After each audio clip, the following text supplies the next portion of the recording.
नमाज, मदरसा और कब्रिस्तान, लव जिहाद और हिंदू मुस्लिम दंगे और तलाक, हलाला, ये सब मुद्दे हैं। जब किसी मुसलमान के घर बच्चा पैदा होता है तो उसके कान में अजान दी जाती है, ठीक है। इनको अजान ही नहीं याद है तो ये अपने बच्चों के क्या कान में अजान देंगे। दूसरा कारण मदरसा है, मदरसे में न जाने के कारण इनको अजान। अगर मैं कह दूं अभी मैं मुसलमान हूं, मेरा नाम इरफान है, कि नहीं मैं अपनी शरीयत को ऊपर रखता हूं, तो एक ही मामले में ऊपर रखेंगे, उसका तो और भी प्रोसीजर है। क्या लग रहा है इस बार 400 पार के साथ हैं? 400 पार से प्लस हैं।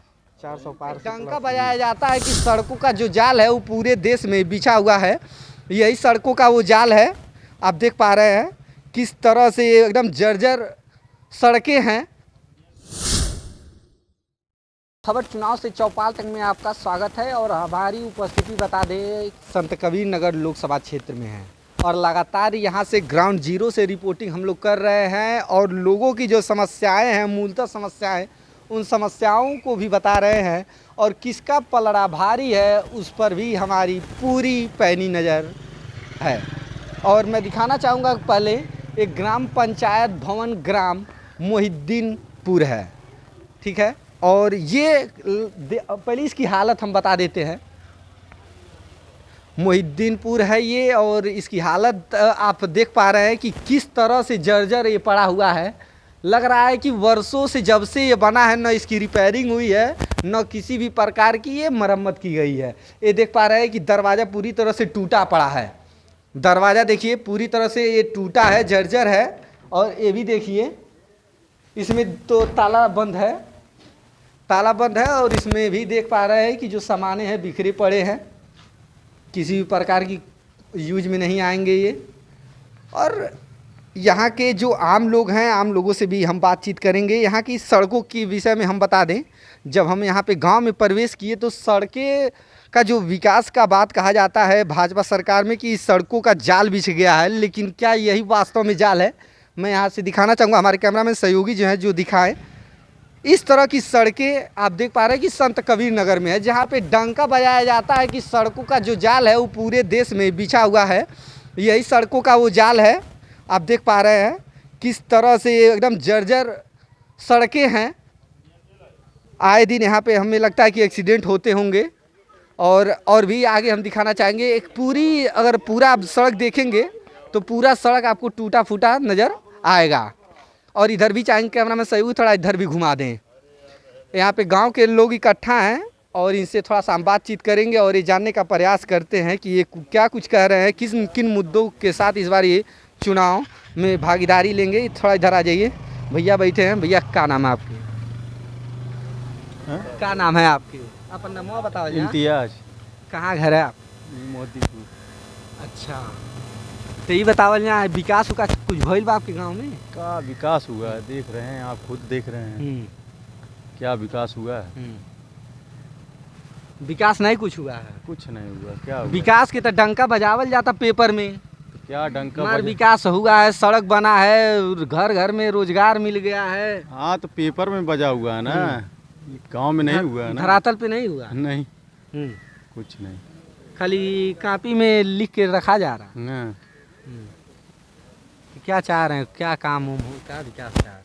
अरे यही विकास हो, रोड बन जाए और क्या, रोड बन जाए, नाली बन जाए और सब कुछ बन जाए और क्या। अब जो काम कराएगा उसी का परिवर्तन होगा। जो काम कराएगा उसी को आप लाएंगे सत्ता में।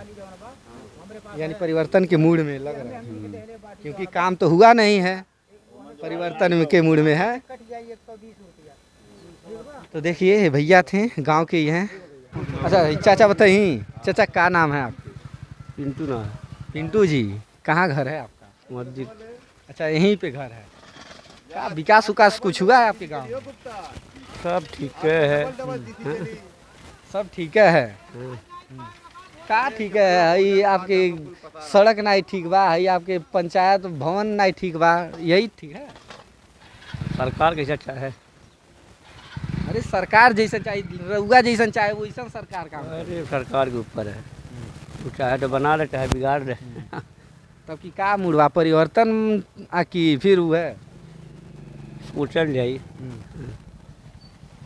अरे अब तो चुनाव नजदीक बा आपके। अरे टूटल जाए काट टूटल जाए के निकली वही निकाल जाए। हाँ, जे निकली वही निकालल जाए। हाँ अरे विकास उकास कोनो मुद्दा उद्दा बा कि खाली जे निकलता वही पे हम पीछे जा गड़ांग गिर जाए। नाली उली कहाँ बा? मतलब नाली उली नहीं बना आपके से? कुछ नहीं, सड़क भी देख रहे हैं खराब है। खराब है का यहाँ से लेकर वहाँ तक का पूरा। आइए और भैया हैं, थोड़ा इनसे हम बातचीत करेंगे। भैया क्या नाम है आपके? नहीं माइका मत पकड़े, मुद्दा हम पकड़ रहे हैं। क्या नाम है आपका? मेरा नाम इरफान अहमद है। इरफान जी, क्या लग रहा है इस बार किसका पलड़ा भारी लग रहा है? इस बार पलड़ा बीजेपी का भारी है और वो यहाँ से पूर्ण बहुमत से जीत रहे हैं जी। क्या आपके गांव में क्या विकास हुआ है? मेरे गांव में तो देखिए, जब पूर्व विधायक जय चौबे जी थे, पूरा रोड बना हुआ अंदर, ये रोड खराब हुआ है बरसात में जी। ये पूरा रोड खराब है। आपका जो पंचायत भवन है ये भी खराब ही है। ये तो 2007 में बना, तो ये प्रधानी का माहौल था ना यहाँ अच्छा। जी। फिर उसके बाद इसका मरम्मत वगैरह कुछ नहीं कराया गया? तो अभी नगर पालिका हुआ तो मरम्मत होगा जी। नगर पालिका 5 साल से कोई भी अब यहाँ से विवाह घर या कुछ 5 साल से नगर पालिका हुआ जी। और क्या लग रहा है इस बार 400 पार के साथ हैं? 400 पार से प्लस हैं 400 पार से प्लस जी। यानी- उसका 2 कारण है। पहली बात, माइक को दे दीजिए आप हमको। नहीं, अरे हम बैठिए बैठिए, हम बैठ कुर्सियाँ ले ले, अब बैठे आराम से। चलिए भैया, भैया के कुर्सी पे हम बैठ जाते हैं। हाँ, मुसलमान बीजेपी को वोट क्यों दें, एक कारण ये है। दूसरा कारण है कि मुसलमान गठबंधन को वोट क्यों दें। 2 सवाल। अब देखिए, जैसे बीजेपी का अच्छा, सवाल हमसे पूछ रहे हैं? नहीं, मैं जवाब दे रहा हूँ। अच्छा, सवाल आपने कहा ना आप चुनावी सर्वे करने आए हाँ, ना, तो मुसलमान बीजेपी को वोट क्यों दें। मुसलमान बीजेपी को इसलिए वोट दें क्योंकि इस्लाम धर्म का प्रचार प्रसार ये तेजी से कर रहे हैं जी। पहला कारण जिसमें है, कैसे मतलब प्रचार कर रहे हैं? बता रहा हूँ, अजान, नमाज, मदरसा और कब्रिस्तान, लव जिहाद और हिंदू मुस्लिम दंगे और पंचर पुत्र, रिक्शा पुत्र और क्या है, तलाक, हलाला, ये सब मुद्दे हैं। और जैसे अब देख लिए नमाज का जो मुद्दा है, अभी हमारी ईद गई है, ये इतने भूल गए हैं अपनी मदरसे के छोड़ने के चक्कर में, इनको अजान ही नहीं याद है। आप यहाँ से देख लीजिए, जो घर है, कुर्सी और आ गई है, आप बढ़िया से बैठ जाइए। यहाँ से आबादी है मुस्लिम की, आप चले जाइए जिसके घर में, इनको अजान ही नहीं याद है। मैं इनसे पूछना चाहता हूँ, ये जब किसी मुसलमान के घर बच्चा पैदा होता है तो उसके कान में अजान दी जाती है, ठीक है, इनको अजान ही नहीं याद है, तो ये अपने बच्चों के क्या कान में अजान देंगे। दूसरा कारण मदरसा है, मदरसे में न जाने के कारण इनको अजान आती नहीं है। अभी 15-20 दिन पहले ईद की नमाज हुई है, ईद गया है ना, तो इमाम साहब मस्जिद में खड़े होकर के नमाज पढ़ने की नीयत बता रहे हैं। बताइए, ये माहौल है मुसलमानों का। ये जो इस बिंदुओं को भूल गए हैं, बीजेपी उन मुद्दों पे उंगली रख रख के इनको जगा रही है। अच्छा, 3 तलाक का लोग बात करते थे, 3 तलाक कुछ लोग आप ही के समाज के विरोध कर रहे थे, तो क्या वो सही कर रहे थे विरोध करके? विरोध क्या करेंगे, जिनके घर में तलाक होगा वही इसकी पीड़ा समझेगा।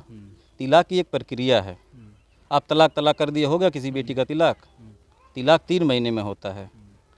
जब ये पढ़ने ही नहीं जाएंगे मदरसे में तो ये क्या सीखेंगे, क्या ये बताएंगे। ठीक है, विदेशों में बैठकर फोन से ही लोग 3 तलाक फोन पे ही बोल देते थे, तलाक हो जाता था। भाई अभी मैं आपको मार दूं तो आप क्या कहेंगे, उसका कोई मुद्दा होगा ना, क्यों मार दिया मैंने, तलाक तो होगा ही। तो तलाक की जो प्रक्रिया 3 महीने की है, अब इसके सबसे बढ़िया बेहतर वो आलिम बताएंगे इसके 3 महीने में क्या है, लेकिन आम आदमी को इतना ये जानकारी रहना चाहिए। मतलब आमतौर पे प्रोसीजर जो है 3 महीने का है, वही असली तलाक है। अब एक ही बार में 1000 बार बोलने को तिलाक उलाक मानना नहीं जाएगा, लेकिन अगर आप मान रहे हैं तो आपकी मर्जी है। ठीक है, जो ये कानून बनाया गया 3 तलाक का, मतलब वो सही है कि नहीं बीजेपी के द्वारा? हमारे तरफ से तो सही है। किसी बेटी को आप एक ही बार में तलाक दे देंगे, उसको 3 महीने का समय लीजिए, आप तब तलाक दीजिए। तिलाक से कौन मना कर रहा है, आप 3 महीने का समय दीजिए, उसकी प्रक्रिया है, जो बड़े बूढ़े बैठेंगे उसको समझेंगे बूझेंगे, फिर उसके बाद वो मसला होगा। लेकिन नहीं, इनको कुछ सीखना नहीं है। अभी कह दिया कि तुम्हारी शरीयत ऊपर है या संविधान ऊपर है, तो कहेंगे हमारी शरीयत सबसे ऊपर है। ठीक है, लेकिन इनको इससे कुछ लेना देना नहीं है। अभी मैं यहाँ बोल रहा हूँ, अगर मैं कह दूँ अभी मैं मुसलमान हूँ, मेरा नाम इरफान है, कि नहीं मैं अपनी शरीयत को ऊपर रखता हूँ, तो एक ही मामले में ऊपर रखेंगे, उसका तो और भी प्रोसीजर है। अब मैं यहाँ अपनी आज़ादी से बोल रहा हूँ, यहाँ सभी लोग बैठे हुए हैं, तो संविधान की देन है कि मैं यहाँ आराम से बोल करके अब यहाँ मैं कलमा भी पढ़ सकता हूँ, जो चाहूँ वो बोल सकता हूँ, संविधान की मेरी आज़ादी ये है। अब ये ले लीजिए पंचर पुत्र हैं, ये बीजेपी के कुछ लोग बोलते हैं ये पंचर पुत्र हैं, ये बर्तन मांजते हुए कहीं नजर आएंगे, ठीक है। तो मैं पूछ रहा हूँ, अगर मेरे धर्म में अगर मैं मजदूरी करके और हलाल कमाई से अपने बच्चों को बर्तन मांज के, झाड़ू मांज के या कुछ भी करके अगर कमा रहा हूँ, खिला रहा हूँ अपने बच्चों को, तो वो मेरे लिए फ़ख्र की बात है, क्योंकि मैं मेहनत करके उसको खिला जिला रहा हूँ, चोरी चमारी करके खिला नहीं रहा हूँ, और ये हमारे लिए इबादत का ही काम है। ये मसला हो गया। लेकिन फिर भी ये नहीं मानेंगे, इनको ये नहीं समझ में आएगा कि हम मेहनत करके कह रहे हैं, तो ये हम क्यों ले रहे हैं अपने ऊपर। इनका समाज करे ना, जो इनके समाज में जो मुस्लिम के अलावा जो बहुसंख्यक समाज के लोग हैं, वो अपना कहें जो उनके धर्म में बर्तन मांज रहे हैं या झाड़ू पोछा मार रहे हैं, वो उनको जवाब देना। हमारे लिए तो इबादत का काम है कि मैं अपने बच्चे का भरण पोषण कैसे कर रहा हूँ, मेहनत करके कर रहा हूँ, चोरी तो कर नहीं रहा हूँ। आपकी नज़र में ठीक है चोरी? जी बिल्कुल गलत है ना। अगर मैं मेहनत करके रिक्शा चलाकर या किसी भी तरह अपने बच्चों का, अपने घर परिवार का भरण पोषण कर रहा हूँ, तो उसमें क्या बुराई है। अब अगर उसको चिढ़ाने के लिए मुसलमानों को बोल रहे हैं तो भाई उनका मसला है, हमारे लिए तो इबादत का काम, हमारे लिए फ़ख्र की बात है कि हम मेहनत मजदूरी करके अपने बच्चे को हराम का निवाला नहीं खिला रहे हैं।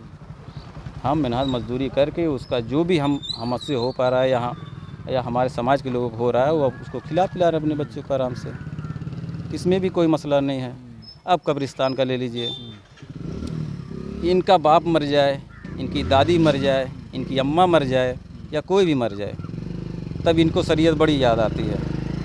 लेकिन अभी जब नमाज होगी वहाँ, नमाज जनाजा की, तो इनको इमाम साहब पहले खड़े होकर बताएंगे इत्मीनान से कि फला फला चीज़ करके नियत बांधनी है। जब आप पढ़वे नहीं करेंगे तो इसमें किसकी गलती है, बीजेपी की गलती या किसकी गलती है? तब तो कहेंगे इस्लाम खतरे में है। इस्लाम खतरे में है। क्यों खतरे में भाई? तुम्हें क्यों बुरा लग रहा है? जब तुम पढ़वे नहीं करोगे, जनबे नहीं करोगे, सुनी सुनाई बात में हवा उड़ा दोगे तो क्या होगा? जब अपने ही धर्म के विषय में लोग नहीं जानते हैं तो सिर्फ यही कहते हैं कि हमारा इस्लाम खतरे में है, हिंदू खतरे में है। तो इस तरह की जो भावनाएं हैं वो लोगों के अंदर प्रकट की जाती हैं। जी बिल्कुल भाई, उसके बारे में पढ़िए, जानिए, जो भी मसला है सही चीज़ें जानेंगे। तो ये थे भाई साहब जिन्होंने बताया कि किस मुद्दों के साथ ये इस बार वोट देने वाले हैं, और पूरे मैं बता दूं पूरा सपोर्ट इनका जो है बीजेपी के साथ है, और ये बीजेपी का जो है पूरा समर्थन कर रहे हैं, और इनके जो भी मुद्दे थे वो जर्नी मुद्दे थे, वो बिल्कुल सही कह रहे थे। भैया क्या नाम है आपका? तारिक अहमद। क्या इस बार क्या मुद्दा रहने वाला है आपका लोकसभा चुनाव को लेकर? जो विकास करेगा उसको वोट किया जाएगा। जो विकास हुआ है कि नहीं इन 5 सालों की अगर बात की जाए तो? भाई जिनका हुआ होगा वो तो वोट करेंगे, हमारा तो नहीं हुआ, हम सोच के वोट करेंगे अपना किसी को। अच्छा, क्या चाह रहे हैं, क्या मुद्दा हो आप लोगों वो का? विकास होना, नाली चाहिए आदमी को, और क्या चाहिए? कोई खाना पकाने सांसद किसी घर आएगा नहीं भाई, हमको सिर्फ रोड नाली सही चाहिए बस। रोड नाली सड़क चिकित्सा शिक्षा और सारी जो रोजगार की बातें हैं वो। रोजगार तो भाई सरकार ने उस काबिल जो रहेगा उसको सरकार रोजगार देगी। जो आम जनता थी संत कबीर नगर की, जिन्होंने बताया कि किन मुद्दों के साथ इस बार ये वोट देने वाले हैं। बाकी अपनी राय आप हमें कमेंट बॉक्स में कमेंट करके ज़रूर दीजिएगा। ये वीडियो आपको कैसा लगा वो भी बताइएगा। बाकी आप हमारे साथ बने रहिए, देखते रहिए खबर चुनाव से चौपाल तक।